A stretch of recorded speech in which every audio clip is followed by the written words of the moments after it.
এই মমতাজ বেগম, মমতাজ বেগম, তোমার কি খায়া দায়া কাম নাই? সারাক্ষণ শুধু ফোন করে জ্বালাতন করো। আজকে আবার কি বলতে ফোন করছো? হাসিনা আপা, আরে ও হাসিনা আপা, আমাদেরকে ধ্বংস কইরা নিজে এখন সুখের বালিশে ঘুমাও অন্যের সাথে। আর আমরা এখন ঘুমাবো কার সাথে? জেলের মধ্যে মশা মাছির কামড়ের সাথে। যার যেটা কপালে লেখা আছে ওটাই হবে। ক্ষমতা ছাড়ার পর এখন সবাই অসুবিধার মধ্যে আছে। কেউ হয়তো জেলে, কেউ হয়তো ডাস্টবিনের মধ্যে। এই হচ্ছে পরিস্থিতি আমাদের। এই সব কিছুর জন্য তো আপনি দায়ী ম্যাডাম। আপনি হচ্ছেন খারাপ কাজ করার জন্য ওস্তাদ। আর ওস্তাদ খারাপ কাজ করে দেশ থেকে সাদামে ভেগে গেল। ধরা পড়লো কেটা? ওই যে চেলাপেলারা। আরে অযোগ্য ব্যক্তি দিয়ে সংসদ ভবন ভরাই রাখছিলাম। তুমি কি এমপি হওয়ার যোগ্যতা রাখো? তারপরও তুমি এমপি ছিলা। আমার পাস 800 বলে তোমাকে এমপি বানাইছি। এখন অসুবিধায় আছো, সমস্যা কোথায়? এতটুকু মেনে নাও। আপনার চেলাপেলার প্রতিদিন হালি হালি ডিম পিছন দিয়ে দিচ্ছে। আইন আইন, ঠিক আছে। অপরাধ করেছেন, শাস্তি পাবেন না? অবশ্যই পাবেন। একদিন আপনিও পাবেন। আমাদেরকে ছেড়ে গেছেন না, পাবেন আপনিও। অভিশাপ দিয়ে লাভ নাই। আমি এখন কোথায় আছি জানো? আমি আছি মোদির কাছে। মোদিকে তলে তলে বিয়ে কইরা এর পার্টনার হয়ে গেছি।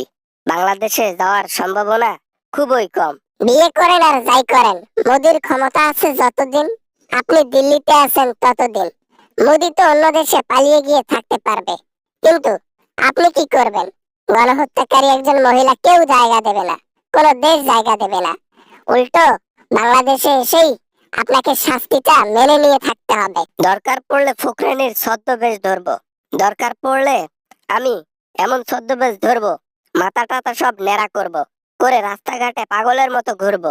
কেউ আমাকে চিনতে পারবে না, তাও দেশে যাব না। কোনো না কোনো একদিন ওই পাগলের বেশে আপনাকে কেউ একজন চিনে ফেলবে। বুঝতে পারছেন আমি কি বলছি? বিচারপতি মানিকের কথা মনে আছে? পাগলের বেশে জঙ্গলে শুয়েছিল, তারপরও ধরা খাইছে। আপনিও খাবেন। যে প্লেটে খাও সেই প্লেটে হাগো, শরম লাগে না? হ্যাঁ, এক সময় আমার পা চাটতা, এখন সেই পায়ে লাথি দিয়ে বলতেছো একদিন তোমার শাস্তি হবে। যতদিন খাইছো মালটাল, এগুলোর কথা ভুলে গেছো? এখন নিজেকে পালিয়ে পালিয়ে বেড়াচ্ছি, আর এই যে শাস্তিগুলো উপভোগ করতেছি। পালিয়ে পালিয়ে বেড়ার মজাটা একটা আলাদা। আপনি সেটা বুঝবেন না।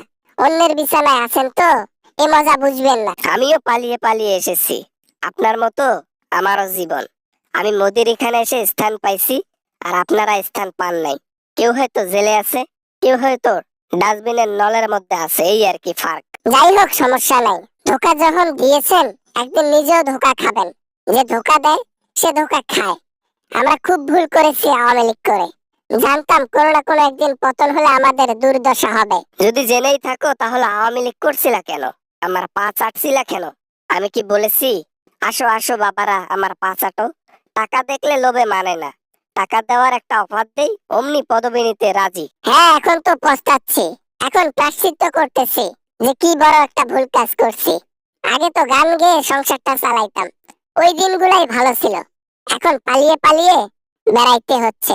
এইসব দুঃখ কষ্টের কথা আমাকে বলিও না, আমার মনে এগুলার জায়গা নাই। আপনারা কেমনে থাকবেন না থাকবেন সেগুলা দেখার সময় নেই। নিজে বাঁচি না, অন্যের কথা ভাববো।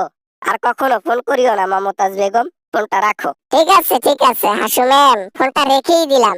তবে একদিন আমাদের চাইতেও খারাপ অবস্থা আপনার হবে, বলে রাখিলাম। নিজে লিখে রাখেন বইয়ের মধ্যে, প্যাটের মধ্যে, খাতার মধ্যে।